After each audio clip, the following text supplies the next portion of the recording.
பலரும் அறிந்திராத ஒரு அரிய விஷயம், சபரிமலை சன்னிதானத்தின் நடையடைக்கும் போது ஐயன் கையில் ஒரு முத்திரை பிரம்பும் ருத்ராட்சி மாலையும் வைத்து விபூதியால் மூடுவது ஐதீகம்.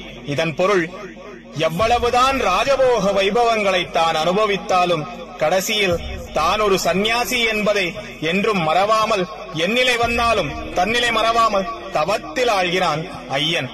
நம் மனம் ஆட்டம் பாட்டம் கொண்டாட்டம் என பல்வேறு மாயையில் அலைந்தாலும் கடைசியில் நம் ஆன்மா என்னவோ பஸ்மமாக கூடிய தேகத்தில்தான் இருக்கிறது என்று நமக்கெல்லாம் தத்துவார்த்தமாக உணர்த்த ஐயன் தவகோல தர்சனத்தை நமக்கெல்லாம் அருள்கிறான் என்பதே சத்தியமாகும்.